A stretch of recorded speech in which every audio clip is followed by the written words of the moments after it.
السلام عليكم ورحمة الله وبركاته متابعين الكرام. في هذا الفيديو لدينا ملاحظة حول طريقة وزن الشماغ. زي ما أسلفنا في فيديو سابق إنه الوزنية من الخلف، توزنه قدر الإمكان من الخلف من الجوانب. إذا هو مضبوط القصة حق المصنع يضبط معك، إذا ما هو موزون من المصنع فيبقى شوية فارق في الجوانب. عليكم ورحمة الله وبركاته متابعين الكرام. في هذا الفيديو لدينا بعض الملاحظات على وزن الشماغ.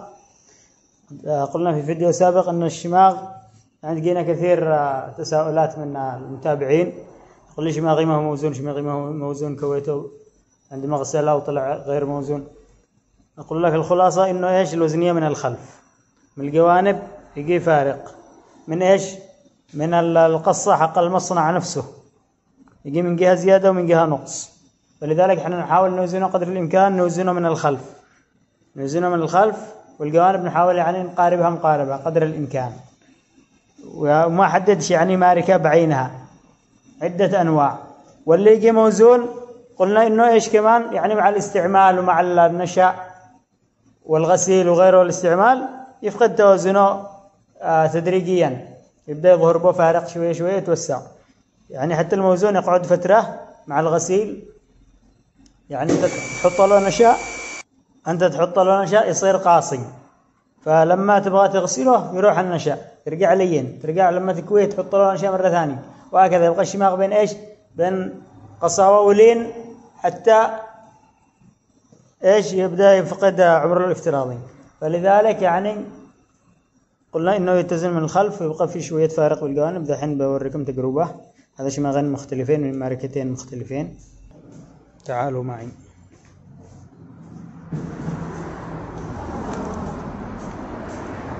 أبو حسن السلام عليكم. يا أخي بغاك تشيل لي مقاس هذا الشماغ. هذا شماغين ماركتين مختلفتين، فنفتح الشماغ ونقيسه طول وعرض نشوف هل هو مطابق أم لا.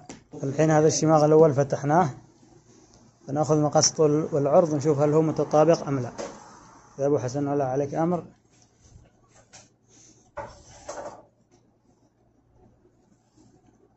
شد كم هناك؟ 50. طيب الجهة المقابلة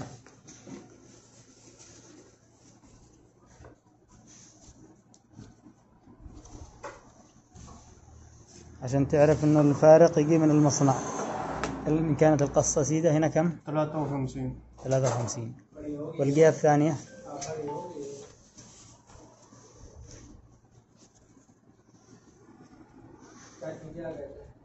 يعني معنا 53، يعني ضروري يجي نفس المقاس 51 ونص، يعني زيادة 1.5 سنتي على الوزنية الأولى.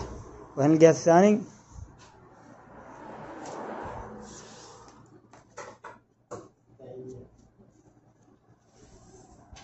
53. الجهة الثانية مطابقة، إذن في معنا زيادة 1.5 سنتي. وهذا أيضا قسنه. هذا الشماغ ماركة أخرى، نقيس مع بعض 55.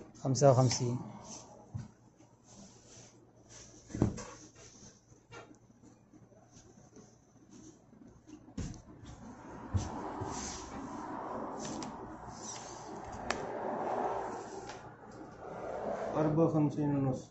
54 ونص، يعني ضروري الجهة الأخرى تأتي بنفس المقابلة لها. السلام ورحمة الله. يا الله. تفصيل 150 140 كم؟ هذا 55 يعني زيادة سنتي. شكرا. قميص. زي ما لاحظتوا معنا في فارق بين الطول والعرض، فلذلك بعد ما كويناه نشوف هنا 1 سنتي اللي طلع في المقاس فارق، هنا بالخلف